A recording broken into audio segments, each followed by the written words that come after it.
decir que, en primer lugar, este es un acto también como el de ayer, que era un acto musical, y que llevamos desde el 6 de marzo sin estar un acto presencial en la Casa de la Huelga. No sé si os acordáis del último acto que estuvimos aquí, que fue la presentación del libro de Ricardo Labra de poesía, Ángel González en la poesía contemporánea, que estuvo también el profesor presentándolo del Teso. Entonces, ese fue el último acto que tuvimos aquí desde que estaba en la mesa también Aladino, que fue el que presentó al Teso, y del Teso presentó a Ricardo Labra, ¿no? Entonces, desde entonces no habíamos, dada la pandemia que nos asoló durante todo ese tiempo, pues se tuvo que hacer siempre a través de las veces que las posibilidades que hicimos de streaming, o algunas cosas que hicimos, pero no en la Casa de la Huelga, sino en la Casa de la Cultura, algún acto que hicimos pequeño y demás.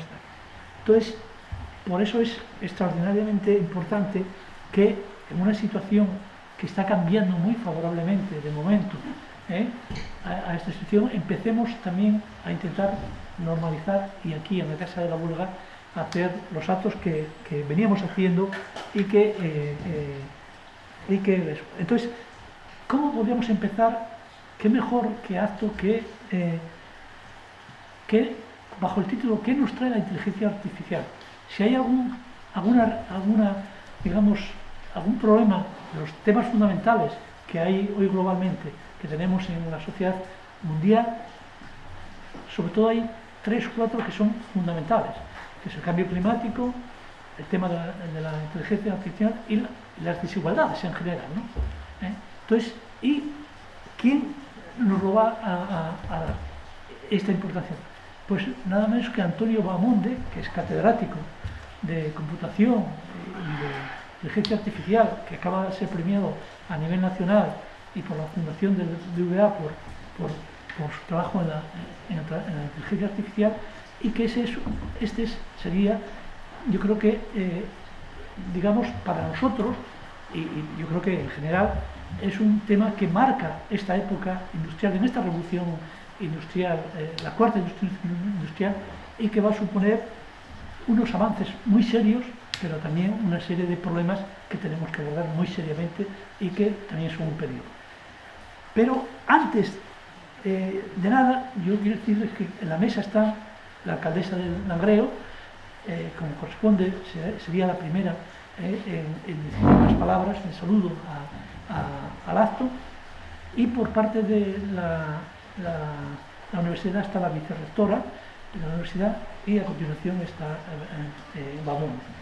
Pero antes de dar las palabras, yo quería agradecer especialmente a Pilar García Cuetos, que en principio iba a ser la presentadora del acto, pero dada la situación, queríamos favorecer que la menos gente posible en la mesa y que fuera realmente, digamos, operativa, ¿no? Y entonces, bueno, eso en primer lugar. Y en segundo, como sabéis, los socios, sobre todo, de Cauce Nalón, Aladino Fernández se jubiló el 31 de agosto y automáticamente deja de ser director de la Casa de la Huelga. Y Aladino Fernández es de ese tipo de personas, para mí modelo, que ha tenido una actitud siempre democrática, crítica, y además bajo el espíritu fundamental de la institución libre de enseñanza, ha tratado por todos los medios de favorecer siempre que el nivel de las personas tengamos un nivel de formación, de cultura y de resolución de problemas. Cuando él fue alcalde de Langreo y presidente de la mancomunidad, o en la universidad, o en Cauce Nalón, que lleva 25 años, y proponiéndonos, cuando salimos por ahí, ese conocimiento que hacían perfectamente ese mensaje que tiene la extensión universitaria, ¿no? De completar. Entonces, creo que este tipo de reconocimientos, en el caso de Aladino Fernández, tanto la universidad como el Centro de Langreo, como Cauce Nalón, se lo merecen, y era oportuno que estuviera aquí en la Casa de la Huelga este tipo de reconocimiento. Entonces, dicho esto, pasamos ya Entonces, alcaldesa, cuando quieras. Bueno, pues buenas tardes a todos los asistentes hoy a este acto. Daros la bienvenida, agradecer sobre todo a la Asociación Cauce por haberme invitado y agradecer la presencia de Carmen como vicerrectora de la universidad y por supuesto a la estrella de esta tarde, que es Antonio Bahamonde. Será Carmen la que le corresponde en este caso glosar su figura y por tanto esa parte se la dejo a ella, que seguro que la va a hacer pues muy bien. Yo, bueno, recordar un poco que hoy es precisamente el primer día en el que podemos retomar un poco pues la actividad y que ya todos lo estábamos deseando, ya todos teníamos muchísimas ganas de poder bueno, estar así, reunidos, y tenemos ganas ya también de poder quitar la mascarilla en algún momento dado. Sabéis que ahora Asturias ya está dentro de la normalidad, de la nueva normalidad. Ayer compartimos un mapa de toda Europa en el que Asturias es precisamente la zona verde, que nos da esa alegría de ser precisamente la nueva, estar en esa situación de nueva normalidad, y por lo tanto yo creo que todos debemos de agradecer enormemente a los sanitarios y al esfuerzo de la Consejería de Salud y de todo el Gobierno del Principado por haber conseguido llegar pues, y luchar de esta manera con esta pandemia, de haber hecho lo además tan bien. Yo, bueno, pues también me gustaría pues, reconocer y tener unas palabras cariñosas y de agradecimiento a Aladino, que además le tuve hasta hace bien poco en el consejo, en el patronato del MUSI, y bueno, yo creo que es una persona entrañable que desprende positividad con su sonrisa permanente, una áurea que transmite, pues no sé, una persona con la que se está a gusto y que debería de abundar más este tipo de gente. Yo un recuerdo cariñoso, sé que desde el 31 de agosto estás jubilado y que llevas 23 años dirigiendo esta Casa de la Huelga, y yo creo que merece pues eso, un reconocimiento y unas palabras cariñosas y entrañables a tu figura y a tu persona. Bueno, yo creo que sin más ya podemos pasar a que Carmen haga la presentación y glose un poco la figura, como digo, de Antonio, que sin duda no quiero dejar de pasar que hoy es la estrella, que hoy es la figura, y que seguramente todo lo que nos va a contar hoy pues es importantísimo y tenemos pues muchísimas ganas de escucharte. Y sin más, pues muchísimas gracias. Gracias, alcaldesa.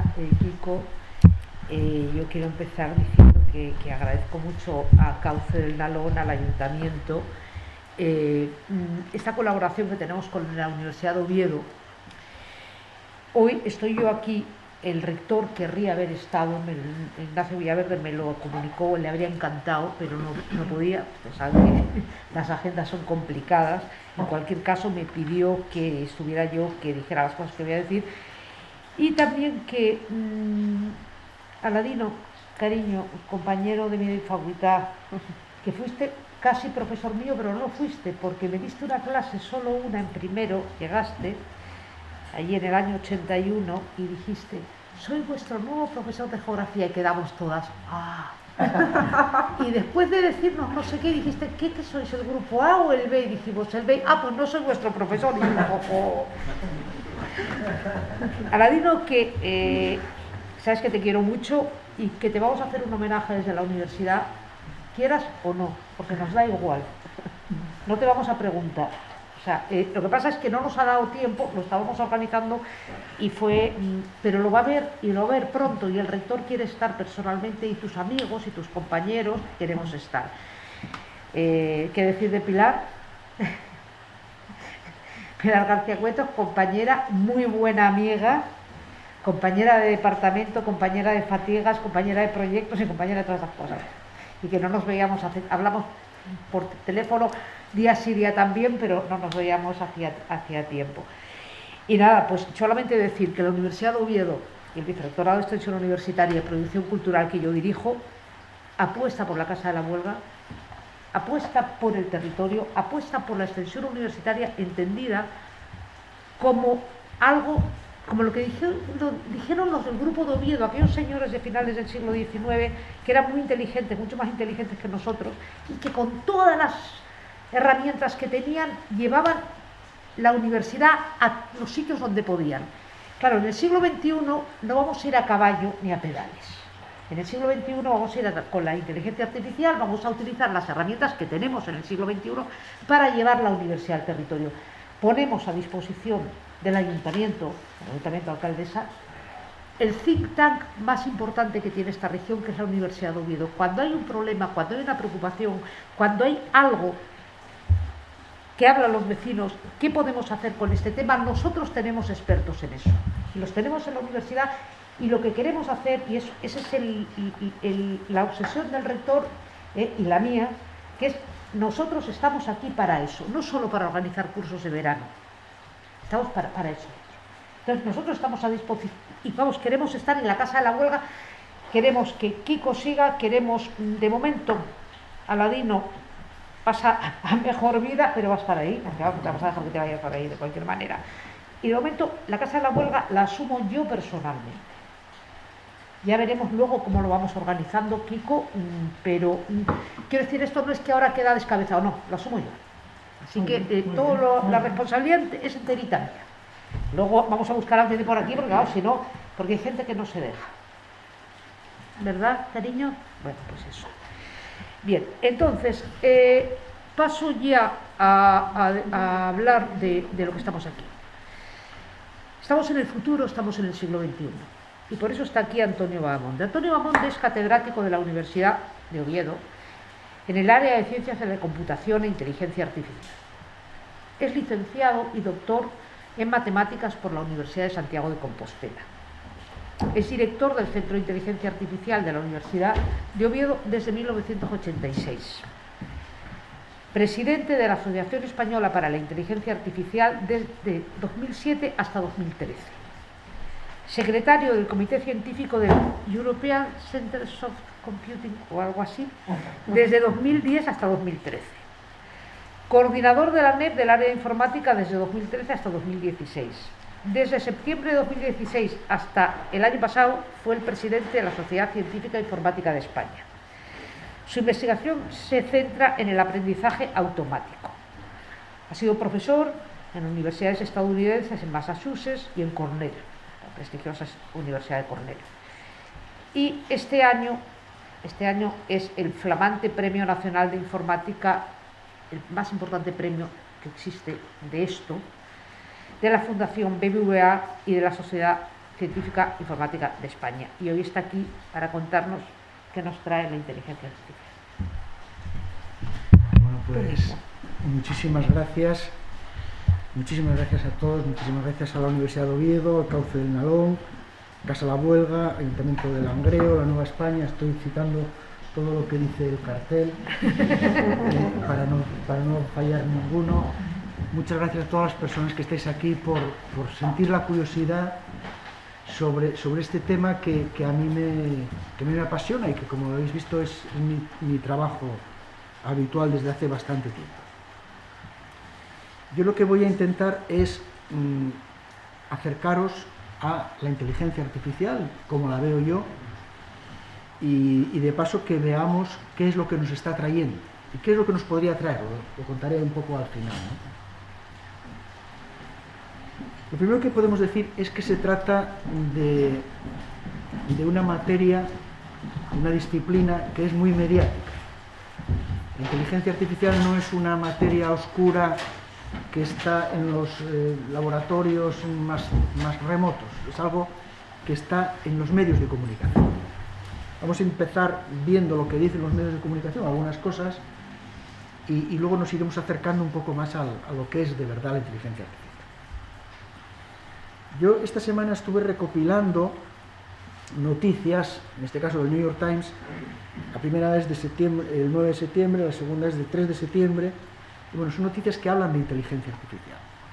El contenido casi sería lo de menos, pero bueno, vamos a glosar un poco de qué va, ¿no? La primera habla de que la inteligencia artificial puede programar, es decir, que algo, que es la inteligencia artificial, que es de lo que vamos a empezar a hablar, es capaz de hacer programas de computador. Eso que que es realmente tan complejo y tal, lo puede hacer. Y otra noticia, también por ver el panorama del tipo de cosas que se están viendo, es una noticia que habla de Facebook. Facebook, bueno, pues todos conocemos lo que es Facebook, acaba de lanzar una disculpa sobre el hecho de que los algoritmos que utiliza Facebook para anotar qué tipo de objetos aparecen en las fotos, lo que se dice etiquetar, pues pone primates en algunos casos donde se trata de personas de raza negra. Bueno, pues es una cosa realmente intolerable, como dicen los de Facebook, y parece que se dieron cuenta ahora, como aquel oficial de policía de Casablanca, ¿no? Porque esto hace tiempo que se sabe. Más noticias. Esta ya es un poco más antigua, es de agosto, del 11 de agosto. Esto es una noticia de consumo interno para el New York Times, en la que habla de un algoritmo capaz de responder a las consultas de los lectores de este periódico utilizando historias del propio New York Times.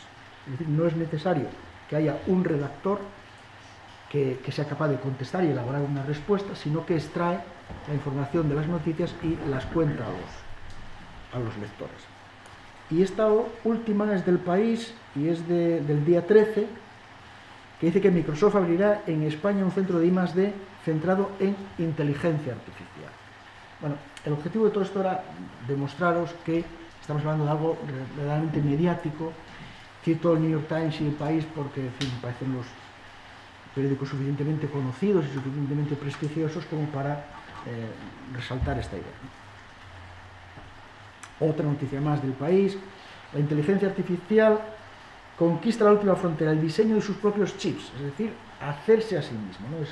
Esa idea de que alguien se puede construir a sí mismo. Bueno, pues por una parte veíamos los programas al principio y por otra parte el diseño de los chips, que son estos, lo que va dentro de los ordenadores, ¿no? La inteligencia artificial entonces es algo mediático, algo que está en los medios de comunicación. La inteligencia artificial, por otra parte, estoy intentando ver distintos puntos de vista, es algo que suscita controversias. Por ejemplo, hay objeciones a la inteligencia artificial. Cuando alguien habla de la poesía de la Edad Media, no se suele hablar de un apartado de objeciones a la poesía de la Edad Media. A todo el mundo le gusta más o le gusta menos. Aquí, cuando se habla de inteligencia artificial, a veces habla de objeciones.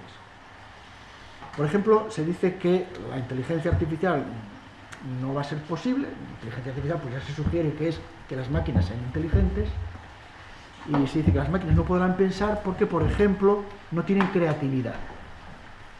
Las máquinas, dicen, van a tener dificultad para ser como Mozart o como Shakespeare. La verdad es que nosotros también, porque Mozart hubo uno, Shakespeare hubo otro, en fin, en general no lo somos, ¿no? Cuando las máquinas son creativas, lo que hacen es generar números aleatorios, números al azar, como que salen en la lotería, ¿no? Y con esos números aleatorios, pues simulamos la creatividad. Uno de los primeros programas de ordenador que hubo, con un ordenador muy rudimentario, Alan Turing, en Manchester, cuando estaba intentando descifrar los códigos de los mensajes que pasaban los alemanes, pues con aquel ordenador tan rudimentario, construyó un programa que escribía cartas de amor, y que las escribía siempre distintas, porque generaba un número al azar, y ese número al azar estaba etiquetando una frase, ponía esa frase, después otra y después otra. Esto parece ser que puede interpretarse de varias maneras. Primero, que quizás la creatividad pueda ser simplemente al azar, y la segunda, que quizás las cartas de amor no sean tan sentimentales, sino que sean fruto de un algoritmo que calcula números aleatorios, que podría ser el cupón de la 11 diaria, ¿no? Bueno, entonces esa es una objeción, la no creatividad. Otro es la no computabilidad, es decir, que no sería posible, que aunque teóricamente sí lo fuese, no sería posible construir un programa para que el ordenador fuese capaz de reproducir la inteligencia humana. Hay un libro famoso de Penrose, La nueva mente del emperador, que está obsesionado con esta idea. Y dice, bueno, en realidad los seres humanos, lo que tenemos en el cerebro, cuando hacemos procesos inteligentes, es algo que no es posible trasladar a código para que una máquina lo pueda reproducir. Bueno, yo no voy a discutir a Penrose. Penrose. La cuestión es si eso es importante o no. Porque lo que se dice es, las máquinas lo que hacen es simular ser inteligentes. Quizás nos valga con simular ser inteligentes. Quizás nos valgan las cartas que simulen que hay una sensación de amor. Entonces, esto es un tema filosófico que, bueno, pues, es para meditar, ¿no? Si no sea suficiente con que simulen ser inteligentes. Yo creo que sí. Otro tema que es importante mencionar en algún momento de esta charla es la digitalización. Todo el mundo habla de digitalización en estos momentos, ¿no? Hay subvenciones para digitalización, esto es fundamental. Tenemos que digitalizar los negocios. Bueno, muchas veces se habla de digitalización como la excusa para tener una subvención de no sé dónde y que den una charla de no sé qué. La digitalización de un negocio no es pasar de una libreta de gusanillo a una hoja Excel. Eso es trasladar la libreta a la hoja Excel. Está bien. Eso no es la digitalización. La digitalización es cambiar el modelo de negocio basado en datos. Es decir, tener esa idea de trasladar a una hoja Excel, o otra cosa más potente, depende del negocio que sea, para extraer de todo eso que se anota en un soporte digital, extraer algo y transformar de esa manera el negocio. Si se consigue, entonces se está hablando de digitalización, si no se está hablando de cambiar el soporte. Es como si cambias de libreta, en vez de una libreta verde, compras una azul y no estás azulitándote o viéndote azul. Eso no es importante. Lo que es importante es lo que hagas con la libreta. Lo que es importante es lo que hagas con los datos. Transformar el modelo de negocio basado en datos. En estos momentos la Universidad de Oviedo acaba de lanzar un nuevo grado en datos, en ciencia e ingeniería de datos, en Gijón concretamente. Porque la universidad y el Principado consideraron que era un tema muy importante y yo verdaderamente así lo creo. Otra cosa que es importante mencionar al hablar de inteligencia artificial, estoy dando como distintos planos para acercarnos a un objeto, para verlo, digamos, de una forma un poco cubista, ¿no? Que tiene distintos planos de una misma realidad. Y el otro plano es las oportunidades de empleo. Siempre se habla de esto, sobre todo la gente que nos dedicamos a ello. Bueno, esto es muy bueno porque tiene muchas oportunidades de empleo. ¿Por qué tiene muchas oportunidades de empleo? Porque si hablamos de digitalización, que es transformar el negocio basándose en datos, bueno, pues hay que explotar esos datos. Hay que ser capaz de generar modos de pasar de la realidad a los datos, es decir, extraer datos, después ser capaz de almacenarlos y después ser capaz de explotarlos. Entonces, ¿en qué sectores aparece esto? Aparecen en todos. Y pongo aquí los más evidentes. El primero es la industria tradicional. La industria tradicional es la industria que tenemos, por ejemplo, en Asturias. La mayor parte de la industria, que hay una parte de informática importante. En torno al 10% del Producto Interior Bruto de Asturias está en la informática. Aunque parezca que no, pues es una realidad. En las cuencas, la verdad es que no sé si en esta o en la otra, en esta, pues hay bastantes empresas que se dedican a esto. Pero está la industria tradicional, que sería el otro 90%. ¿No? La industria tradicional, si se digitaliza, en la medida que se digitalice, pues necesita explotar esos datos. ¿No? Entonces, hay oportunidades de empleo. En el comercio y la banca electrónica, comercio electrónico, pues todos lo conocemos, la banca electrónica, pues, por supuesto también, la biomedicina, el campo biomédico, pues prácticamente todo está digitalizado, la explotación de los datos, pues desde el genoma hasta las historias clínicas, las radiografías, todo tipo de registros que haya, pues son verdaderamente importantes. La agricultura y la ganadería. Mi grupo de investigación trabajó durante muchos años en ganadería. Tratábamos de predecir cuál era el rendimiento cárnico de una vaca o un toro de la raza asturiana de los valles. Como un ejemplo, ¿no? Es un sector importante que en Asturias pues tiene su importancia. En el medio ambiente, ¿por qué? Porque el medio ambiente genera muchísimos datos. Si los explotamos adecuadamente, pues podemos ver la manera de mejorar. El turismo evidentemente genera muchísimos datos. El patrimonio turístico es muy importante, genera muchísima interacción de los turistas con el entorno, genera fotos, genera comentarios, y eso también es muy, muy importante. Cuidado de personas mayores, bueno, esto sería para hablar muchísimo tiempo de ello, es una realidad en regiones como Asturias, donde la edad media es realmente muy alta, y el cuidado de esas personas genera negocio, y genera empleo, y genera necesidades que pueden verse favorecidas con una digitalización importante. La automoción, los nuevos vehículos autónomos, por ejemplo, los vehículos autónomos necesitan este tipo de cosas. Necesita que haya alguien conduciéndolos, que sea inteligente. Servicios lingüísticos avanzados. Pues, los ordenadores en estos momentos son capaces de hablar, son capaces de entendernos, son capaces de traducirnos, son capaces de ver un letrero en chino y decírnoslo en catalán, o en asturiano, o en inglés, ¿no? Ser capaz, por ejemplo, de gestionar una centralita telefónica, ¿no? Se llama una centralita telefónica, pues hablamos normalmente a un ordenador con mayor o menor fortuna, en algunos casos con mucha fortuna, y entonces eso es un servicio lingüístico avanzado que sí que proporciona la inteligencia artificial. Y también en los departamentos de I+D, en el campo universitario, pero también en otros campos, en todos los campos donde haya I+D en general, hay oportunidades de empleo vinculadas al uso de la inteligencia artificial.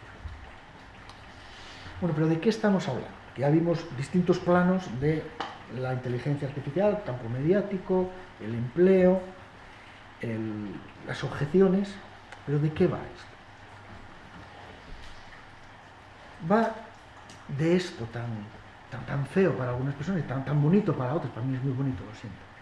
Son fórmulas, son ecuaciones, porque hay matemáticas difíciles, matemáticas importantes. Si alguien nos cuenta que no, esto es muy fácil, es muy sencillo, pues nos está mintiendo, ¿vale? Podría decirlo, pero en fin, yo podría haber saltado esta transparencia, pero yo quiero ponerlo, ¿no? Como decía Carmen, yo soy licenciado y doctor en matemáticas y bueno, pues quiero resaltar he venido a hablar de mi libro también, ¿eh? Bueno, la inteligencia artificial trata de esto. Estas son fórmulas de inteligencia artificial. También trata de esto, es evidente, es decir, lo que se escribe en un ordenador para que haga las cosas que nosotros queremos que haga ese ordenador, que son el código de los programas de ordenador, que ya decía que, bueno, en algún caso ya se hacen ellos solos, ¿no? Es una especialidad, por tanto, híbrida entre ecuaciones, entre fórmulas y algo así como más etéreo, pero también más digital, como son los programas. Es una especialidad necesaria. Es decir, no se trata de matemáticas ni se trata de informática, por eso hablaba antes del grado, ¿no? El nuevo grado de ciencia y ingeniería de datos es algo que especializa las matemáticas y especializa la informática. La especializa para construir cosas de este estilo. Aquí pues aparecen trozos de código como esto, aparecen ecuaciones, aparecen matemáticas, aparece todo este tipo de cosas. Y aparecen gráficos también donde representamos muy esquematizado lo que es una red de neuronas artificiales. Bueno, en realidad son grafos con puntos y rectas que a la gente le gusta llamarlo neuronas, que yo lo llamo grafos, ¿no? Pero la gente que tiene su corazoncito en esto, que lo llaman neuronas, pues le gusta. Aplicaciones, hay aplicaciones por todas partes, porque claro, estamos hablando como si ya supiésemos las aplicaciones que hay. Yo creo que todos las sospechamos, pero vamos a repasarlas brevemente. En primer lugar, recomendadores. Hablo en primer lugar de recomendadores porque es a lo que nosotros nos dedicamos, a hacer recomendadores. Y además, porque todos podemos reconocer estos recomendadores. Google. Google en realidad es un programa que recomienda páginas web cuando nosotros le hacemos una pregunta, una consulta. Quiero páginas de internet, páginas web, que hablen de no sé qué cosa, la casa de la abuela. Pues, te devuelve un montón. Te recomienda siguiendo un orden. Esta es la página más recomendada, esta es la segunda más recomendada, etc.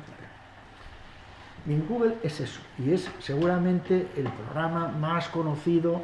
La gente incluso identifica informática con Google y ordenadores con Google. Bueno, no es lo mismo, es un programa que es muy importante.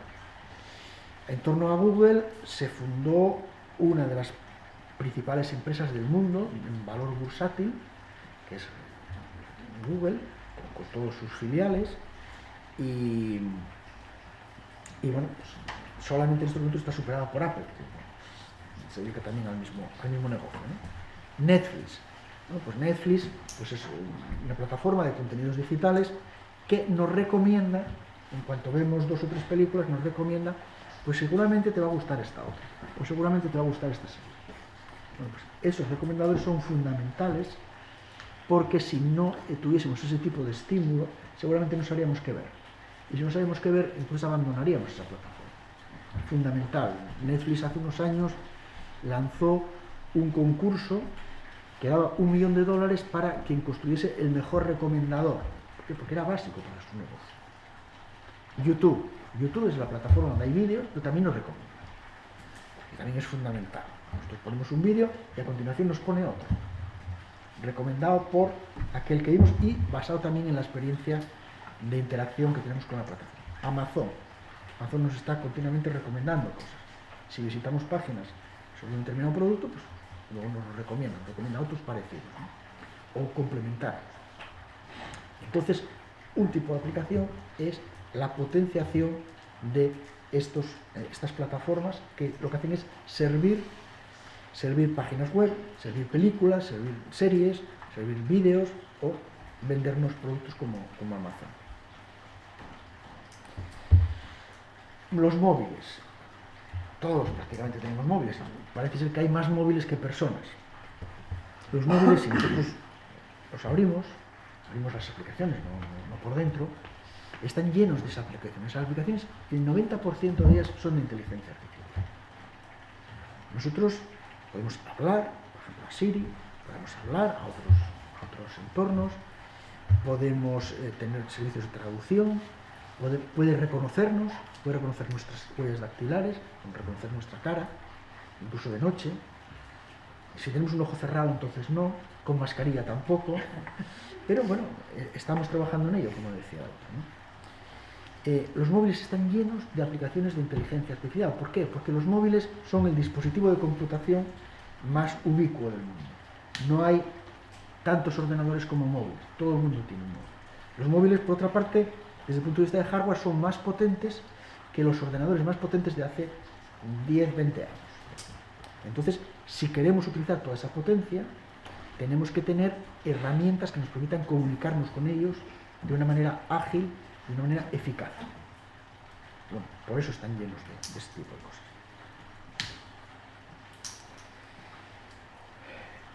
Aplicaciones de reconocimiento de contenidos para muchísimas cosas.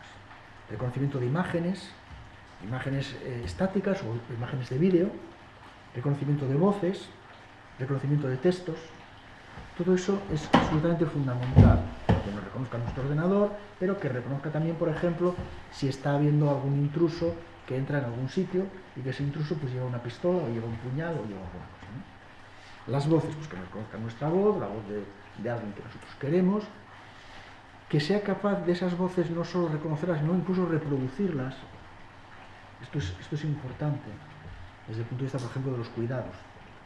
Reconocimiento de textos, es decir, que entienda textos. Lo que os decía antes del New York Times, que es capaz de generar textos que respondan a alguna pregunta que nosotros hacemos, tiene que entender el contenido de esos textos para luego hacer un resumen. Si nosotros pretendemos, por ejemplo, en el mundo del turismo, que se entienda todos los comentarios que la gente escribe sobre la Casa de la Huelga, bueno, pues entonces esos programas tienen que entender el texto. Tienen que entender seguramente varios idiomas. Todos los idiomas en los que se haya escrito. Bueno, ¿eso cómo lo hacen? Bueno, lo hacen con programas que tienen esquemáticamente la estructura que ahí representa. ¿Vale? Por ejemplo, esto es una entrada, que es una foto de un gato, entonces haciendo todo ese tipo de cálculos que están solamente esquematizados ahí, pues al final responde, pues esto tiene un gato o no tiene un gato, ¿no? Es un ejemplo muy sencillo.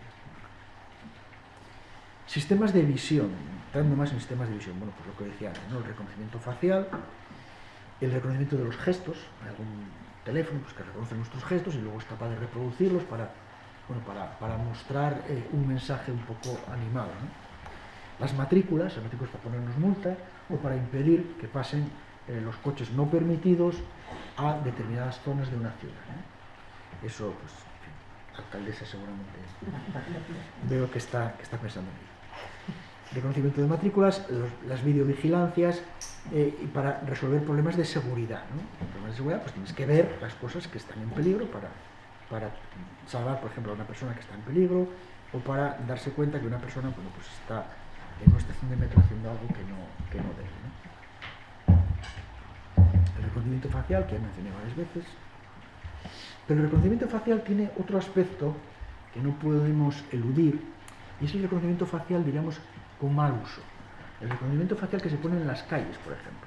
En China, muy famoso en China. Estas cámaras están observando las calles de Hotan, una ciudad del oeste de China, de la región de Xinjiang, y el póster que dice ahí, que todos entendéis, pero bueno, voy a traducirlo, pues, si alguien no entiende, dice que advierte de que las fuerzas criminales serán severamente castigadas. Este tipo de vigilancias, como las cámaras que veis ahí, esas cámaras son muy habituales, este tipo de mensajes son muy habituales. Y esto está funcionando. Hay muchas ciudades en el mundo que tienen prohibidos estos servicios, que tienen prohibido que se instalen este tipo de cosas en las calles. La cosa es, nosotros en nuestras casas o en nuestros negocios o en nuestras vidas podemos utilizarlo, pero de forma indiscriminada, para perseguir a las fuerzas criminales, pues bueno, esto en Occidente no está bien visto, y en muchas ciudades, insisto, que se consideran progresistas y tal, pues lo prohíben. Tecnología lingüística, que mencioné varias veces, pues son sistemas de conversación, por ejemplo. Lo más vistoso son las conversaciones, que alguien puede conversar con un ordenador para realizar algún tipo de transacción, ¿no? Pues esto, hay muchísimos productos que funcionan y productos que se venden bien, ¿no? Esto es de Google. Servicio de traducción de tecnología lingüística avanzada, pues son el Google Translator, ¿no? El que traduce de Google. El que traduce puede traducir una conversación. Puedes hablarle en un idioma y entonces te lo traduce en otro idioma que te habla, y entonces, bueno, puedes mantener la conversación, o puedes enseñarle un letrero escrito en un idioma y te lo traduce, o puedes escribirlo. No solamente Google se dedica a esto, por ejemplo IBM, que hace muchos años se dedicaba al hardware, se dedicaba a hacer ordenadores, pues bueno, en estos momentos uno de los principales negocios es los servicios lingüísticos avanzados. Muy importante. Hace poco lanzaron lo que se llamaba el primer robot tertuliano, decían los periódicos, y es abrumador. ¿Por qué? Porque era capaz de leer un montón de cosas sobre un tema y luego conversar con otra persona defendiendo o atacando un tema. La prueba era que se dice, bueno, pues ahora defiendes, lo defendía, y ahora vamos a hacer, y lo atacaba. Si no estuviese la alcaldesa diría que se parece a algunos políticos, pero solo a los malos, ¿verdad? Bien. A los abogados. A los abogados, efectivamente, muy bien. El robot sofista. Robot. Entonces, ¿qué significa? El robot era capaz de asimilar un montón de información y luego resumirla en términos de diálogo. Eso es importante. Por ejemplo, imaginaros los comentarios, las críticas que se vierten en una web sobre alguna determinada iniciativa municipal o algún tipo de producto que se lanza al mercado, ¿no? Este tipo de servicios serían capaces de entender todo lo que se está escribiendo allí y hacer un resumen. Y eso es importante. Bueno, otro tipo de aplicaciones son transportes autónomos. Ahí tenemos por tierra, mar y aire, ¿no? Pues, son autónomos porque van ellos solos y en fin, van bien. Y por mar es más fácil, por aire pues en fin, relativamente menos fácil, y por tierra es un poco más complicado. Pero todo esto funciona. Los robots estos aéreos, pongo aquí un par de noticias. Uno es sobre Afganistán y Somalia, que bueno, parece ser que cometieron algunos errores. Los drones americanos. Los drones son este tipo de aparatos que aparecen aquí, son como aviones, pero simplemente no tripulados, no son esos inocentes aparatos que tienen los niños que se mueven así. Y abajo pongo una aplicación que resulta interesante y es sobre el uso de los drones para detectar fuegos. Por ejemplo, el fuego este que hubo hace poco en Málaga, pues es importante ser capaz de detectarlo, y donde está el fuego pues es mejor que no entren personas porque en fin, se pueden quemar, ¿no? Los vehículos autónomos, pues aquí pongo algunos vehículos autónomos, incluyendo también un humilde electrodoméstico que también es un vehículo y es autónomo, ¿vale?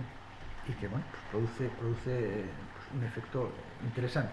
Algunos son aspiradoras, otros son cortacésped, pero están todos estos que son coches y que el futuro está ahí, ¿no?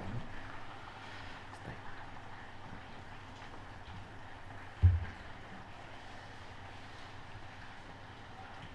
Los cuidados. Cuidados también es otra gama de productos o de aplicaciones. Cuidados para personas mayores, cuidados para niños, cuidados para muchas cosas, cuidados para mostrar, por ejemplo, un museo, para hacer de guía, cuidados para conversar con personas que se sienten solas o que tienen algún problema psicológico importante, pues también pueden hacer esto. Este robot es uno de esos robots que sirven son agradables, son amables, y sirven para conversar de una manera encantadora, se supone, con la gente. En la industria y la medicina, pues bueno, todos vimos este tipo de fotos de robots que son prácticamente brazos solamente, que se mueven, por ejemplo, para construir coches, ¿no? Y ya no nos llama la atención, nos parece que es una cosa, en fin, del pasado. Este otro es un poco más reciente y es medicina de precisión. Robots que operan, ellos solos. Hace poco salió una noticia que decía que el 100% de las operaciones que llevaron a cabo robots habían salido bien, mientras que los humanos hacían bien el 95%. Claro, yo si tengo un problema de ese estilo, yo pediría que me operase el robot Pepito, no el señor Pepito, porque el 100% de las veces sale bien. Y entonces además no está sujeto a ningún tipo de mal humor, ni que durmió mal, ni que durmió bien, duerme perfecto, lo hace siempre bien, pues yo quiero hacerlo. Bueno, hay gente que no, perfecto, hay nivel de trabajo para todos. Bueno, estoy acabando, ¿eh? Más allá. Esta es una transparencia que es inquietante. Estas personas, que los respetamos como personas, en fin, agradables, son personas que no existen. Son personas creadas por un programa de inteligencia artificial a la que se le pidió: muéstrame fotos de personas que estén sonriendo y que tengan una cara agradable, de distintas razas, distinto género, mayores, menores. Esto es así, ¿vale? Esto se puede.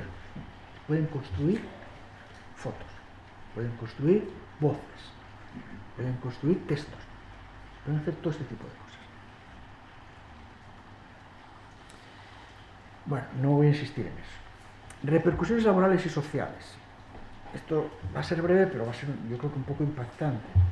La automatización y el empleo. Voy a citar algunos datos. El 60% de las ocupaciones actuales tienen al menos un 30% de sus actividades automatizables. Es decir, que la mayor parte de los empleos que hay, el 30% por lo menos es automatizable. Eso significa que no todos los empleos son automatizables, pero algunos sí que son automatizables. En España se estima que un 23% de las ocupaciones actuales van a desaparecer en pocos años. ¿Esto a quién afectará? Pues sobre todo a personas entre 40 y 50 años, y el 23% de la masa salarial en estos momentos de España, estamos hablando entre 4 y 5 millones de personas. Es un problema social importante, muy importante. ¿Qué pasa con la automatización y el empleo? La automatización produce mayor riqueza desde el punto de vista global. Es importante verlo desde el punto de vista global. ¿Por qué? Porque los fenómenos de producción son más eficientes. Si los hace una máquina, pues normalmente lo hace mejor, más rápido, lo que os decía de los robots que operan, ¿no? No se cansan, no tienen problemas de sueño, en fin, no se cabrean y lo hacen muy bien. Entonces son más eficientes. Si son más eficientes, pues producen más, entonces generan más riqueza. Históricamente, en las en las revoluciones industriales, todo este tipo de fenómenos, que ya pasó en otras ocasiones en la historia, pues generó nuevos empleos, porque las revoluciones industriales no acabaron con el ser humano. La automatización de la automatización, fundamentalmente. Y luego también se estima que esto va a provocar una nueva distribución del empleo. Es decir, va a haber un tipo de empleo que es automatizable, que va a producir más riqueza, pero no va a consumir mano de obra, pero esa nueva riqueza sí que va a generar nuevas necesidades. Va a haber sueldos más altos de algunas personas, eso significa que va a haber más capacidad de gasto, por ejemplo, gastos en salud de una población cada vez más envejecida. Va a haber inversiones en energías eficientes, porque todo esto funciona con energía, entre otras, eléctrica. La energía eléctrica, pues hay que producirla de una manera eficiente, porque si no es eficiente, pues no nos vale. Y tiene que haber inversiones en infraestructuras sostenibles para que puedan soportar todo el tipo de sistemas nuevos. Las necesidades de todo esto, atender a los cambios sociales. Si va a haber 4 o 5 millones de personas en España que van a perder su empleo, bueno, pues tenemos que atender esos cambios, ¿no? ¿Cómo lo podemos hacer? Bueno, pues entre otras formas, atendiendo a la educación. Yo creo que la educación es fundamental. La educación, bueno, pues es la solución a medio plazo, siempre. La solución a corto plazo, pues los políticos nos irán diciendo. Pero la población debe de ser educada atendiendo a que debe de adaptarse a nuevos empleos y rediseño de los actuales.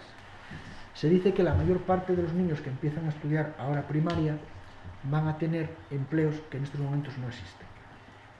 Bueno, pues eso es importante, que les demos una educación capaz de tener la flexibilidad suficiente para que se adapten a ese tipo de sociedades. Y una reflexión: si la automatización trae riqueza, es algo estratégico para un país apoyar la automatización. Podemos optar por no automatizarnos, porque si no perdemos empleo, pero si nosotros no automatizamos, lo van a hacer otros. O peor todavía, no lo va a hacer nadie. Eso sería lo más dramático. Es decir, si lo que nosotros hacemos, nadie se molesta en automatizarlo, y ya lo hacen otros, pues nosotros nos quedaremos simplemente para vestir santos, como se decía antes, ¿no? ¿Qué nos podría traer la inteligencia artificial? Estaría bien, porque estamos hablando un poco de catástrofes, vamos a levantar un poco la moral, ¿no? ¿Qué nos podría traer? Pues la inteligencia artificial es una tecnología madura. Eso significa que está lista para funcionar. No es una entelequia, no es algo, en fin, que llegará dentro de 20 años. Ya está aquí, ¿vale? Está en nuestros teléfonos, está en nuestras vidas, está en prácticamente todo lo que hacemos. ¿Qué podría hacer por nosotros? Pues mejorar las producciones tradicionales con una digitalización local. Es decir, si nosotros fuésemos capaces de aquí generar una digitalización, que nosotros mismos seamos capaces de construir esa digitalización, teniendo el portal, repito, cambiar el modelo de negocio atendiendo a la explotación de los datos. Si nosotros hacemos eso y lo hacemos localmente, entendiendo de cuál es el producto, cuál es la problemática, bueno, pues podemos potenciar esa industria tradicional. Podemos crear otras industrias. Por ejemplo, la industria de la inteligencia artificial, la propia industria. ¿Cómo se podría hacer eso? Yo creo que teniendo un control y un seguimiento de los proyectos a realizar, los proyectos de digitalización. Es importante que haya subvenciones, que haya inversiones, pero es muy importante que se haga un control y un seguimiento de esas inversiones, absolutamente fundamental. Tiene que haber formación continua y la formación extra. Continua es para la gente que ya está trabajando, bueno, pues que pueda ir reciclándose, y extra, pues por ejemplo, para que haya pre y postdoc, también para que la FP pueda especializarse de la forma más adecuada en este tipo de tecnologías. La inteligencia artificial puede traer dinero, puede traer mucho dinero incluso. Puede traer dinero vía excelencia académica, digamos, en la universidad y en los centros de investigación, pero también con contratos. Si nosotros hacemos cosas de inteligencia artificial que son interesantes, las podemos vender, pero eso trae dinero. Lo que deberíamos hacer seguramente es trabajar con la cantera. Nosotros no tenemos dinero para hacer fichajes, yendo a un símil del fútbol. Nosotros no podemos fichar a Messi, porque cuesta muy caro, pero sí tenemos cantera. Podríamos intentar trabajar con esa cantera, hacer que esa cantera se potencie sus habilidades y que se queden aquí. También podríamos potenciar los grupos que ya existen, muchos y buenos, locales. Eso traería pues, mejores servicios, mejores contratos, mejores pagos. Y luego también otra cosa es que debemos de ser conscientes que la inteligencia artificial, en general toda la informática, potencia otro tipo de explotación que no es la de la industria tradicional, y es la ubicuidad. Podemos hacer cosas de inteligencia artificial, de informática en general, desde distintos sitios y de forma conjunta, todos a la vez. Desde Gijón, desde las Cuencas, desde Oviedo, desde Candás, desde todos estos sitios. Y una cosa que yo quiero poner aquí como reflexión final es que el potenciar la inteligencia artificial es algo que quizás se debería haber hecho antes. Y se potenció, pero bueno, de una manera un poco tímida. Y entonces el proverbio chino este que yo quería recordar es el que dice: el mejor momento para plantar un árbol era hace 20 años. El segundo mejor momento es ahora. Esto es importante. Es un mensaje de ilusión, de que podemos hacerlo todavía. ¿Tendríamos que haberlo hecho hace 20 años? Bueno, ahora todavía estamos aquí. Muchas gracias.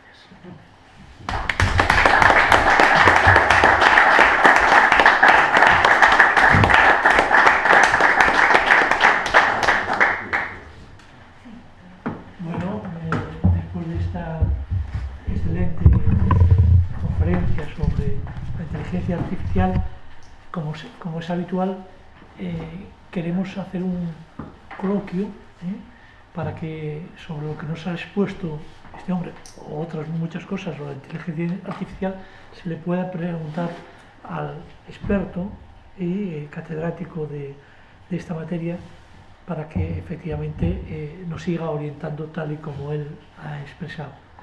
Cuando queráis, que quiera, puede perfectamente ya pedir la palabra y... Julio, sí. Hola, buenas tardes. Interesantísima conferencia. Y en esta parte final estaba un poco expresada, digamos, en el microcosmos, así pensando en lo que se puede hacer, supongo en Asturias, supongo en España y tal. De todas formas, generalmente la mayor parte de las personas, sobre todo de cierta edad, que estamos encarando el tema, lo vemos pensando en un futuro más global, ¿no? Lo que pasa en el mundo en general en relación con la inteligencia artificial, ¿no? Estamos como una encrucijada en la historia y más o menos mucha gente es consciente de que son tiempos estos muy especiales en los que tenemos que decidir sobre por dónde seguir y cómo seguir en relación con este tema en particular, ¿no? Es como una especie de... hay dos posibilidades en todo ello, que es la buena y la mala, ¿no? El bien y el mal, ¿no? O sea, hay muchas tecnologías que son indudablemente muy positivas, ¿no? Médicas e incluso de control para el terrorismo, en muchos tipos de aplicaciones, ¿no? Como lo que pretendían los chinos en esa foto. Hay cosas buenas indudablemente, pero no es que las haya ahora y en un futuro próximo o lejano, sino que ya las hay desde hace muchos años y ya se están aplicando. Todos tenemos el móvil y todos en la pandemia disfrutamos de poder tener una comunicación entre todos, y todo eso está basado en las nuevas tecnologías, ¿no? Pero después está la cara B que nos enseña la ciencia ficción, a veces un poco exageradamente. Pero bueno, el robot este de 2001, una odisea en el espacio, ¿no? que se revela, pero bueno, que tiene otras muchas caras, como por ejemplo las posibilidades bélicas, militares, esos drones que en principio van a matar a los malos, pero a lo mejor un día resulta que matan a los buenos, o te matan a ti directamente, o los drones llegan a tener el tamaño de una mosca y pueden estar por aquí sin darnos cuenta de que hay un dron espiándonos, ¿no? Quiero decir, todo el mundo, o casi todo el mundo que piensa en ello, es muy consciente de que hay esas dos caras, ¿no? y el problema que yo veo es que no lo controla nadie. Eso que se hablaba ahí de controlar los proyectos y tal, pero a nivel global no se controla. No hay un ministerio de inteligencia artificial o algo parecido, ¿no? O un comité importante.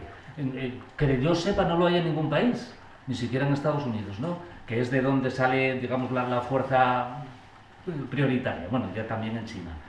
Entonces, ¿no sería interesante que ante esta encrucijada de la historia hubiese más autoconsciencia de la humanidad y más medios para, bueno, para valorar, ¿no? Y para decidir a lo mejor sobre qué cosas serían interesantes y cómo hacerlas, que sin duda nadie va a decir que parar, ¿no? Eso no creo que lo decida nadie. Pero ¿no sería interesante eso, que hubiese, que no fuese el puro mercado con sus mecanismos casi, digamos, aleatorios y con sus intereses y con... ¿No sería más interesante que realmente los poderes públicos, por lo menos en el buen sentido, democráticos, digo, tuviesen medios para decidir o para ver hacia dónde se debiera tirar y hacia dónde no? Por el final, en España hay una Secretaría de Estado de Inteligencia Artificial que, entre otras cosas, pues lanzó una especie de un texto en el que habla de la regulación de la inteligencia artificial y en general de la informática. Esto es un tema controvertido, pero es necesario, por supuesto, por supuesto. Cuando se inventaron los coches de motores de explosión, se dijo que, bueno, que no era necesario hacer ningún tipo de regulación porque la gente ya era educada, ¿no? Y que ya se apartarían, en fin, este tipo de cosas. En estos momentos, en todos los sitios hay un código de circulación y todos lo respetamos. Tiene que haber un código de circulación para esto, faltaría más. No es bueno que haya la autorregulación, que hay gente que lo pide, mucha gente. La autorregulación significaría que quien hace la inteligencia artificial se regule a sí mismo. Claro, eso es poner la zorra a cuidar al gallinero, o sea, eso no puede ser. La Secretaría de Estado de España y de otros muchos sitios también lanzan este tipo de iniciativas. Hay todo un grupo de gente que habla de la ética de la inteligencia artificial. Esto es una preocupación. Sobre lo bueno y lo malo, vamos a ver, ahora estamos oyendo todos el agua. El agua es buena, porque nos sirve para beber, pero el agua es muy mala si hay mucha agua, ¿no? Hay inundaciones. Un profesor de la Facultad de Química, Marluenga, decía que no hay venenos, sino que hay dosis. Es muy importante eso. Nosotros con poco a lo mejor es bueno porque nos cura algo, pero con mucho nos mata. Con la inteligencia artificial determinadas cosas nos sirven para solucionar algún problema, pero con otras pues, simplemente nos causan un problema mucho más grave, ¿no? Eso es importante. Y efectivamente es así, es algo que preocupa y preocupa a mucha gente. Hay mucha gente pensando en esto, de verdad.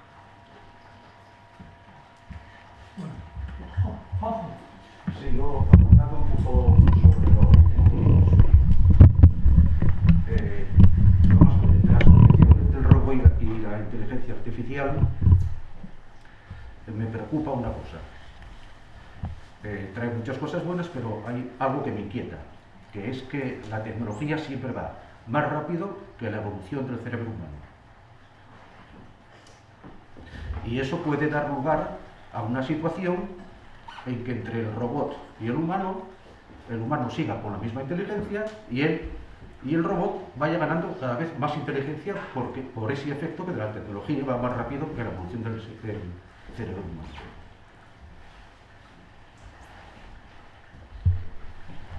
¿Qué piensas?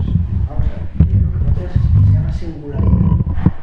La singularidad es el punto en el que se supone que las máquinas serían más inteligentes que las personas. Y eso es un punto que, bueno, pues hay gente que está profetizando cuándo se alcanzará, hay otros que dicen que no se va a alcanzar. Yo quisiera llamar la atención sobre un hecho.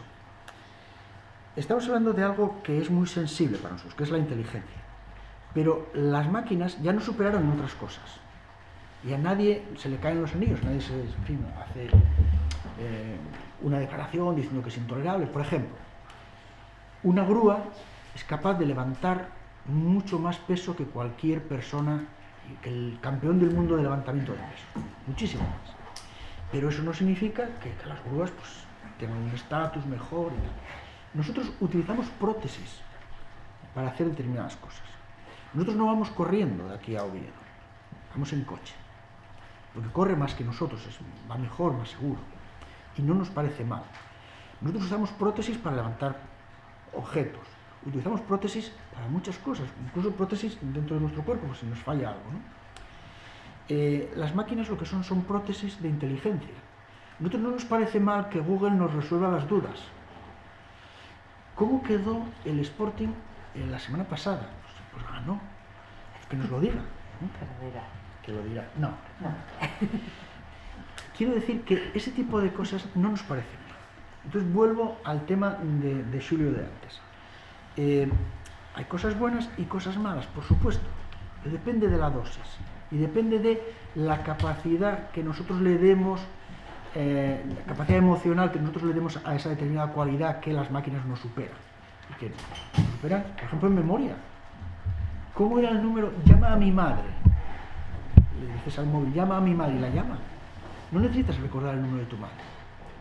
A lo mejor tu madre lo conoces, pero el de la vecina que está abajo no lo conoces. Y eso no nos parece mal. Entonces, son prótesis de inteligencia.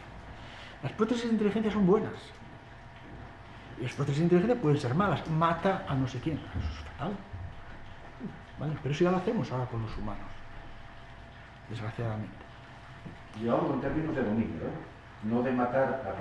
Ya, sí, pero los humanos también lo hacemos, ¿no? Sí. Conquista este país. Pero somos los únicos que lo hacemos. Sí. Entonces el patrimonio nuestro estaría... Pero nosotros lo hacemos con máquinas. Lo que pasa es que son máquinas que estamos acostumbrados a ver. Sí, pero esas máquinas no son inteligentes. El problema es la inteligencia. Son bastante inteligentes. No, un coche no es inteligente. No, pero es una prótesis. Ya. Sí, de acuerdo. Pero las máquinas que son capaces de invadir países, pues son bastante inteligentes. Vamos a ver, son bastante obedientes. ¿De acuerdo? La inteligencia es otra historia seguramente. Lo que quiero decir es que está en nuestras manos, una vez más, regular el uso de las cosas. Nosotros podemos usarlas para el bien, para el mal. Lo que decía antes de los venenos, las dosis, ¿no? Nosotros podemos usar prótesis para levantar piedras, eso está bien, y podemos usar prótesis para que nos recuerden cosas, está bien, prótesis para que piensen por nosotros cosas que nosotros no queremos hacer, y bueno, que nos la hagan, y que requiera cierta inteligencia, ¿no? Por ejemplo, nosotros no tenemos ningún problema en que nos gane una máquina jugando al ajedrez.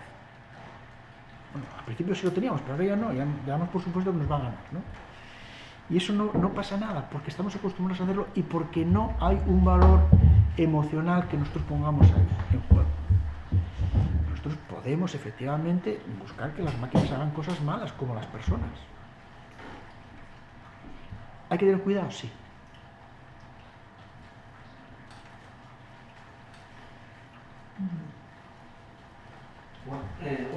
Mi pregunta dentro era que se planteó, porque yo iba a preguntar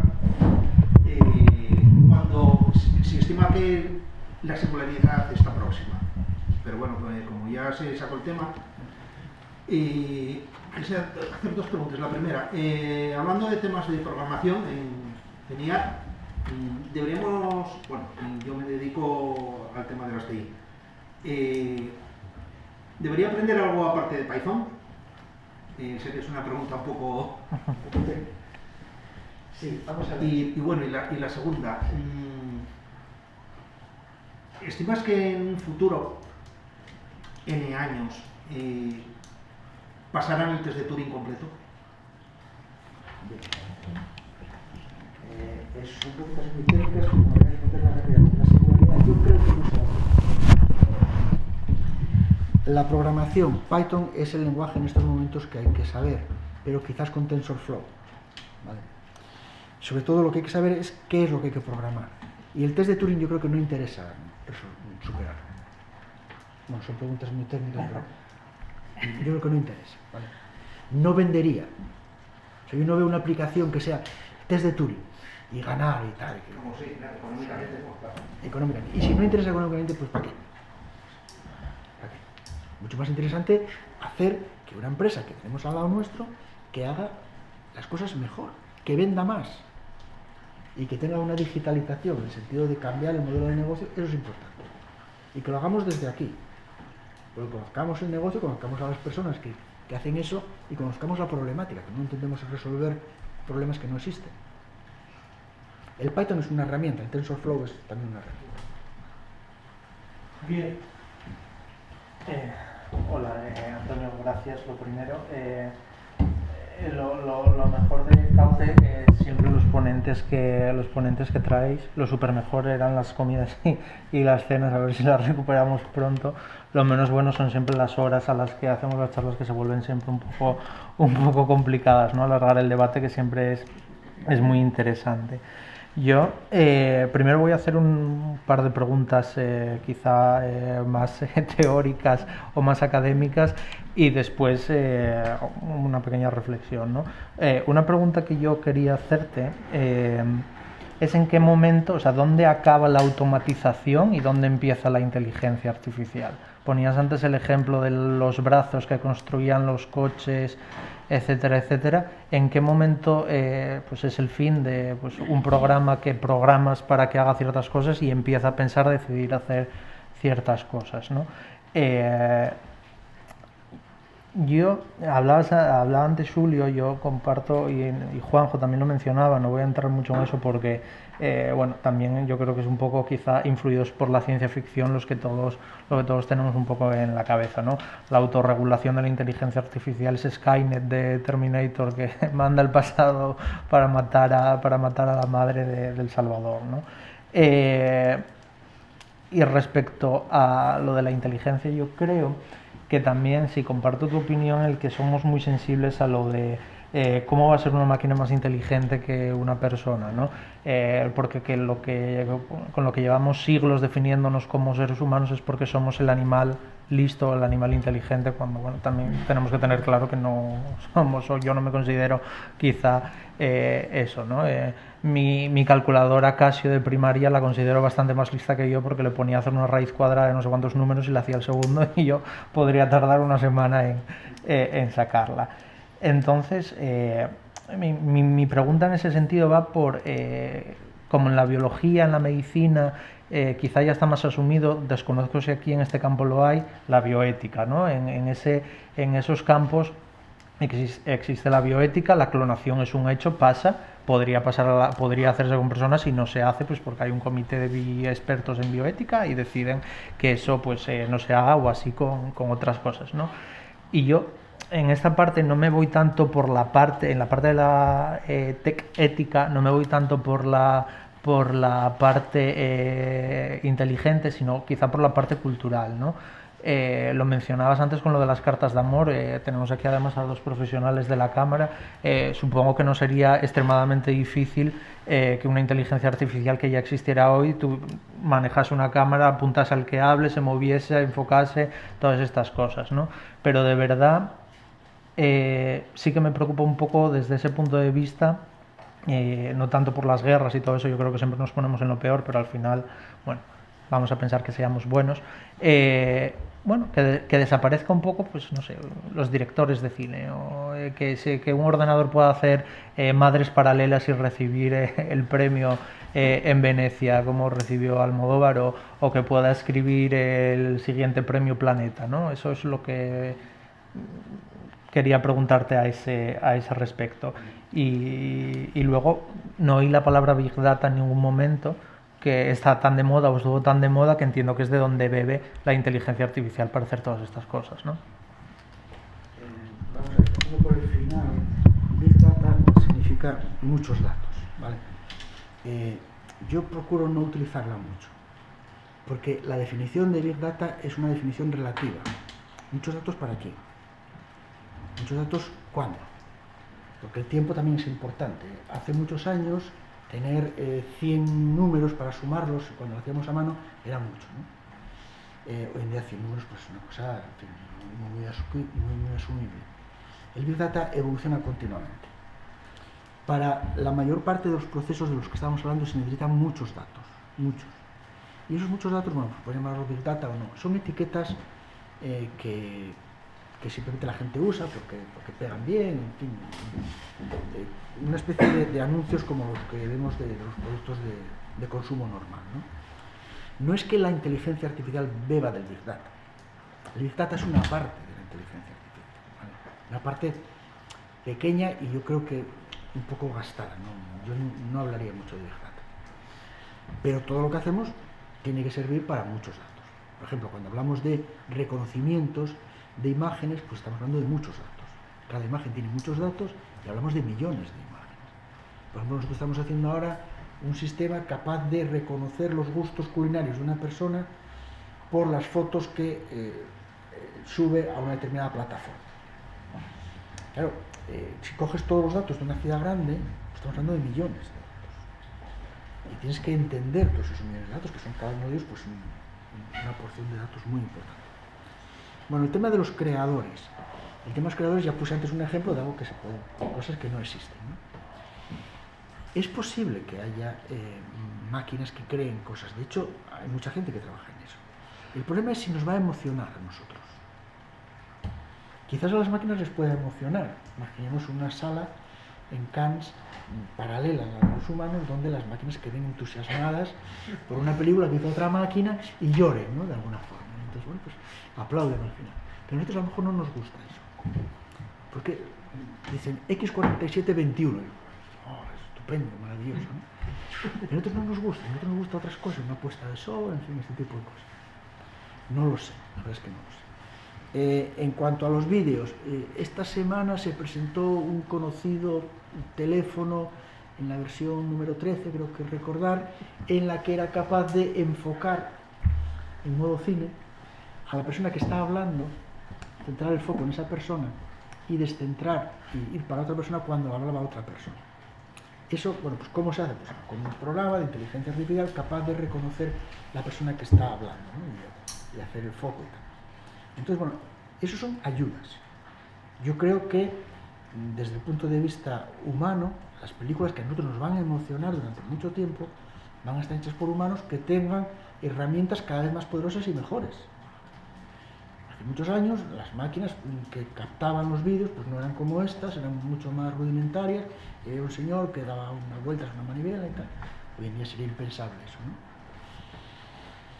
El tema ético y la cultura, pues efectivamente, el tema ético para las bombas, para las guerras, para no sé qué, para la cultura, para todo, ¿eh? Eso hay que regularlo, hay que estar atentos, hay que ser conscientes de que está ahí. ¿Y dónde acaba la automatización y la inteligencia artificial? Bueno, esto es una discusión que depende del tiempo. Por ejemplo, cuando Aristóteles dijo el hombre es un animal racional, el argumento que utilizó era es un animal racional porque es capaz de hacer operaciones aritméticas. Claro, hoy en día la calculadora Casio que tú mencionas sería un animal racional, pero no lo aceptamos nadie, ¿vale? Es decir, en cada momento histórico se asume como inteligente una determinada tarea. Si esa tarea es capaz de realizarla un ordenador, algo mecánico, pues entonces tenemos que aceptar que ese proceso mecánico está mostrando inteligencia. En cada momento eso tiene una traducción. ¿Vale? Entonces, la automatización, pues, en algún momento ya no la consideramos inteligente porque en realidad hacer coches nos parece una cosa rudimentaria. Entonces no es inteligencia artificial, es automatismo. ¿Vale? Hace unos años nos parecía muy inteligente. Entonces depende del momento histórico. Entonces, perdona, Kiko, entonces tú, tu base, sí, tus estudios, tu carrera, se basa en que la inteligencia artificial se aleja un poco de esta de la ciencia ficción, en la que un robot o una máquina de repente empieza a pensar y a tomar decisiones por sí misma y a decidir qué hacer, sino la suscribes a un campo, ¿no? La fotografía, la medicina, no sé qué, no sé cuánto, no sé más, y es inteligente dentro y tomas las decisiones dentro de ese campo, ¿no? Yo estoy hablando de ese tipo de inteligencia artificial. La otra es muy especulativa, ¿vale? Muy especulativa.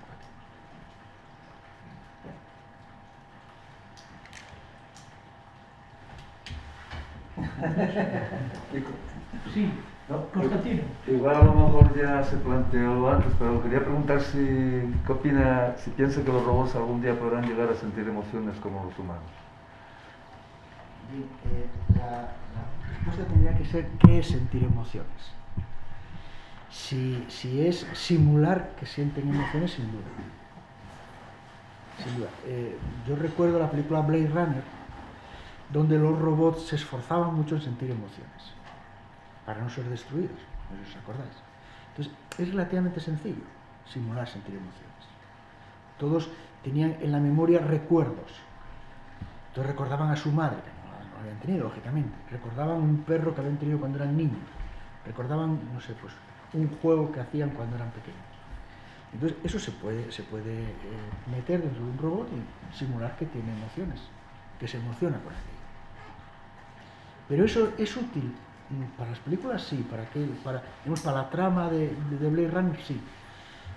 Yo no sé si eso vendería muchos teléfonos móviles. No, es que había leído un día que Sí. estaban investigando las emociones Sí. y tal, y comentaban, no sé si es un robot Sofía o no sé dónde era, Yeah.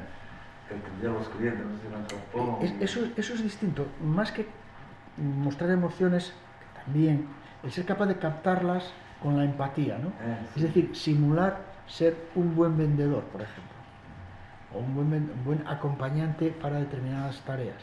Entonces, eso necesita una empatía. Entonces, que sea capaz de mostrar empatía es difícil, es muy difícil, pero sí, eso se trabaja en ello, desde luego. Porque es importante desde el punto de vista comercial, porque eso vende. Ahora, que el robot llore sin más, pues,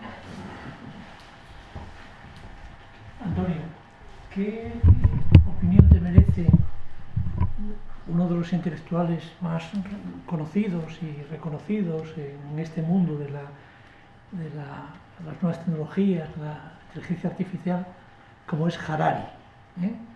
Que él plantea, Yuval Harari plantea un tiempo, que pone la fecha concreta del 2050, como sabes, y que de aquí al 2050 tendríamos que hacer algo realmente importante, que va a llevar tiempo. Pero eso es la política, y esa es una decisión de los gobiernos y de los ciudadanos. Entonces, lo que plantea sencillamente Harari es que tiene que haber una regulación de esa inteligencia artificial para que efectivamente esté conducida hacia el bienestar de la ciudadanía, del mundo global, y no mantenerse en manos de ingenieros en California, de Facebook, que sabemos lo que trajo con el Analytic y demás, y todos esos que pueden cambiar gobiernos, pueden generar opiniones tremendas, y sobre todo que dice que de ninguna manera deberíamos, sino la inteligencia artificial y todas estas nuevas herramientas debería ser para mejorar la sociedad de bienestar que tenemos. Y Europa plantea como un modelo. Europa no tiene grandes empresas tecnológicas, como sabes, pero sí ha avanzado unas ideas en las que Harari colaboró y otros muchos, Mazzucato y mucha más gente ahí, que son una de las bases mejores para defender. ¿No te parece a ti eso? sí, a ver, en realidad llevo todo el rato defendiendo la regulación, ¿vale? Debe haber una regulación igual que en su día, pues el ejemplo de los vehículos de explosión. O sea, tiene que haber un código de circulación. No se pueden hacer determinados productos, que son venenos, no se puede hacer cosas malas, eso está claro. Y con la inteligencia artificial se pueden hacer muchas cosas malas. Ahora, hay mucho charlatán de feria, ¿vale? No digo que Harari lo sea, pero hay mucho charlatán de feria. Por ejemplo, el tema de Facebook. Facebook, hay una empresa que cogió datos de Facebook, se llama Cambridge Analytica. Yo escribí un artículo en El País, en el que decía que los datos que cogió Cambridge Analytica de Facebook no son suficientes para hacer lo que se decía que hicieron, en absoluto. Por ejemplo, con esos datos se probó para decidir, los datos que se cogían eran las etiquetas que ponía si le gustaba o no a una persona determinadas fotos, ¿no? Entonces, con esos datos, la historia de una persona, no se puede decidir si esa persona es votante del Partido Demócrata o del Republicano, estamos hablando de Estados Unidos, con un error, pues con un acierto, perdón, mayor del 60%. Fijaros que el 50% es muy fácil de acertar. Imaginaos que yo digo, esa persona vota al Partido Demócrata, aproximadamente son más o menos iguales, ¿no? Entonces yo acertaría el 50%, sin entrar en más detalles. Acertaba el 60%. Es decir, es mentira. Lo que Google Analytics decía es mentira. De hecho, a partir de los pocos meses después de aquel boom informativo, no se volvió a hablar de ello. Porque no es verdad que Trump ganase por estos datos. No es verdad.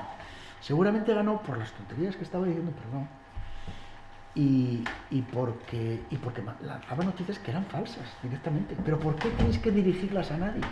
Las lanzas y ya está. No es verdad. No es verdad. Lo de Google Analytics no es verdad. ¿Se podría hacer en un futuro? Pues quizás se podría avanzar algo.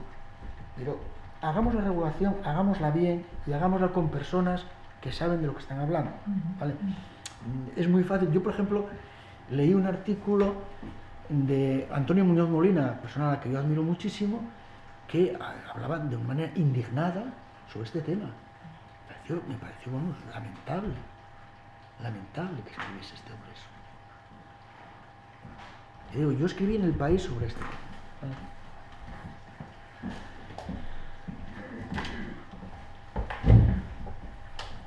Pues muy bien. Yo creo que podemos tener otros. Miguel Ángel. Yo quisiera hacerte una pregunta.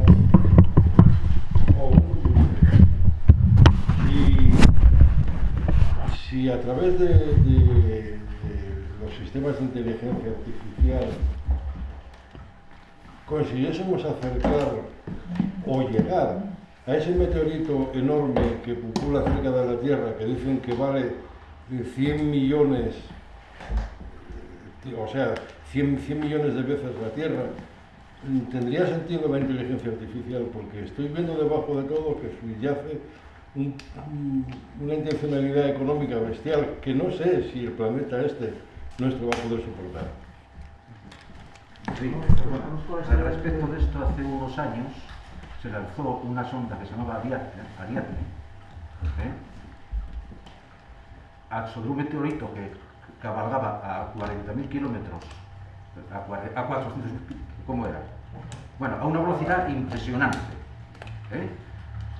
y orbitaba el Sol. La cuestión era, el motivo era saber si la vida podía provenir de un astro, con los rastros del meteorito. Bueno, y como desde la Tierra no se podía elegir el momento en que esta sonda encabalgara al meteorito, por la velocidad con que circulaba, se le proporcionó inteligencia artificial para que él decidiera el momento de encabalgarse. Esto ya hace 10 años y se encabalgó, maltrecho porque quedó en contra del Sol, que tenía que alimentar la batería, pero se encabalgó. Esto ya fue hace 10 años. Desconozco.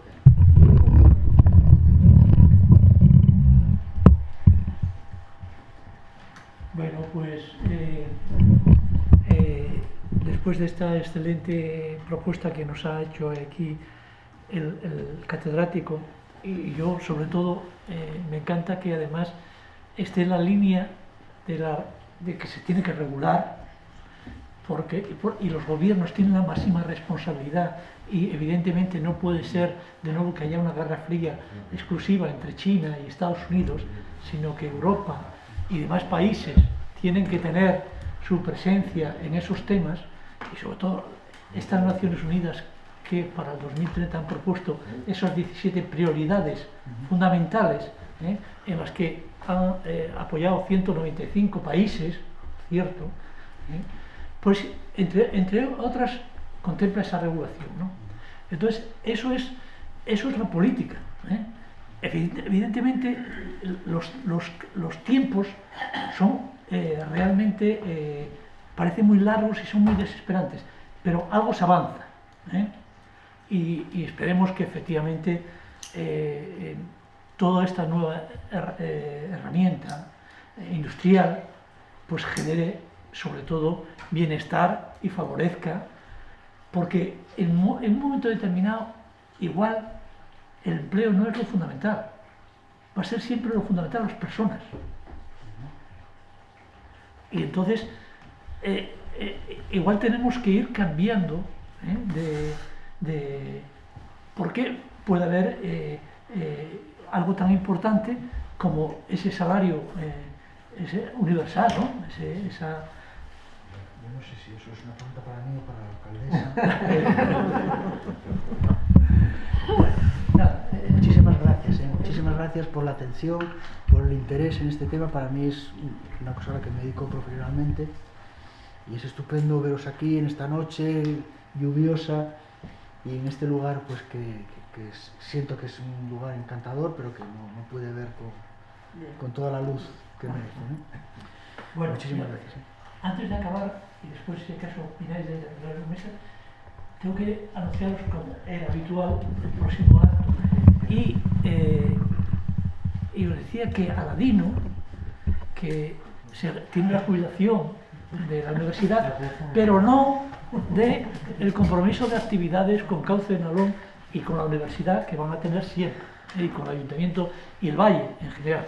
Mirad, la próxima actividad que está programada es en Río Seco, en el Centro Cultural Vicente Álvarez, bajo una mesa redonda que va a dirigir y coordinar y demás Aladino Fernández, y que bajo el título La nueva economía para la aldea del siglo XXI a intervenir Jaime Izquierdo Ballina, como sabéis, coordinador para el reto demográfico, José Antonio González, yo no sé si más conocido como Tonín, el de la Cuesta, que es un trabajador y un profesor también de la universidad, como sabéis, y Pablo Priesca Balbín, que es el director de la Sociedad Informática del Principado, ¿no?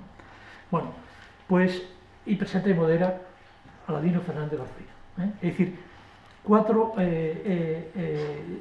digamos, personas que conocen perfectamente, y sobre todo Aladino, el valle, y que van a dar también propuestas muy serias para esa zona rural que es Río Seco, ¿no? Entonces, Aladino, que ya, vamos, lo hemos comentado aquí, efectivamente me dijo, igual que muchos, que este año que se jubila tiene más actividades que nunca y que desde luego... ¿Pero te jubilaste, Aladino? Y desde luego que el viaje que no pensemos en noviembre, que será para primavera, Pero muy bien. Bueno, pues yo creo que con esto tiene la palabra a la mesa para cerrar y acabamos. La alcaldesa. No, yo nada más,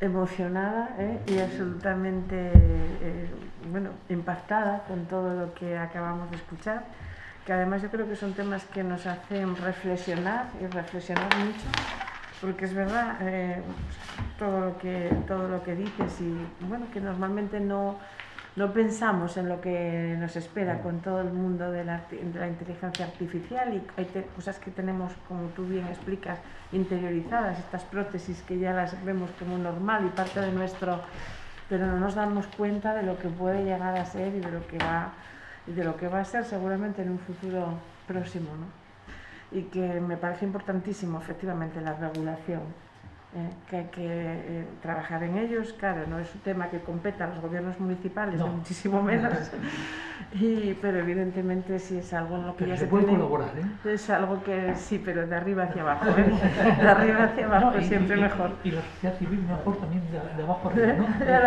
Me das la razón. Claro, lo que queremos decir es que, bueno, que evidentemente ya los gobiernos y quien tengan esas competencias importantes de poder hacer leyes de verdad, que los ayuntamientos no tenemos, pues que se pongan a trabajar en un futuro, además, más pronto que tarde, y nosotros evidentemente colaboraremos como ciudadanía y como administración local en lo que podamos, y que es algo que yo creo que es lo que nos espera en un futuro, como digo, breve, a corto tiempo. Pues nada, muchísimas gracias, de verdad, todo un honor, un placer. Carmen, muchas gracias también. Gracias, Kiko, también por lo que representa esta asociación y porque siempre traéis pues primeras figuras, primeras espadas para hacernos reflexionar a todos. Y también gracias a Ladino, no puedo pasar sin decirte pues lo mismo que al principio, un honor de verdad haber estado aquí, compartido mesa con ellos y con todos vosotros. Muchas gracias. Carmen. Pues nada, yo exclusivamente ya para cerrar, dar las gracias a Cauce del Nalón, dar las gracias al Ayuntamiento de Langreo y reiterar el compromiso de la Universidad de Oviedo y de este equipo rectoral con el territorio, con Asturias, con Langreo y con la Casa de la Huelga. Nada más. Muy bien. Muy bien. ¿Quieres cerrar? No, muchísimas gracias. Sin más. Muchísimas gracias a la universidad, al ayuntamiento, a Cauce del Nalón, a todo el mundo y a todos los que paséis. Muy bien. Muy bien. Pues nada. Bueno,